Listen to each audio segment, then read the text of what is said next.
Hi, in this video, I'm going to show you on how you can find and insert social media icons or logo to your Canva design.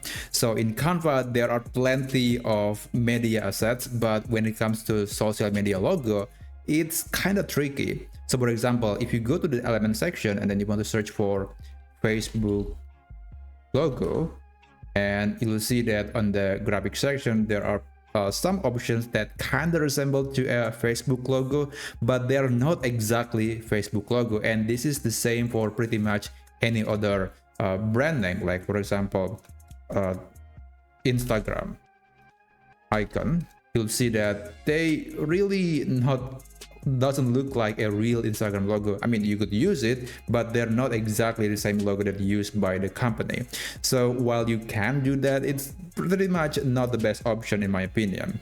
Another alternative method you can try is by just going to Google and then search for the logo, and then you can literally just right click on the logo. You can copy the image and then you can paste that into your Canva design. So this is the logo that I just copied from Google, and the image is being uploaded to my Canva account.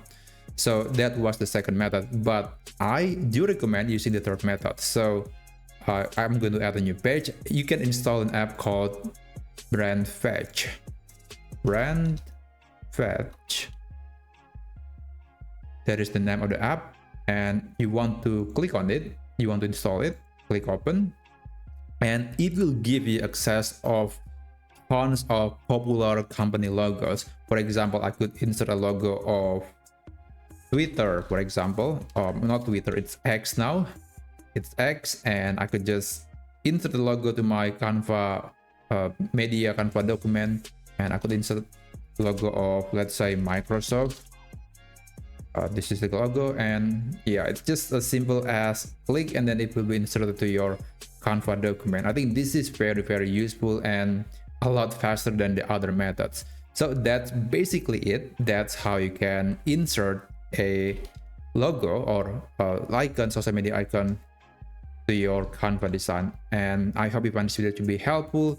And if you want to see more tutorials like this, please consider subscribing to this channel, and I'll see you on the next video.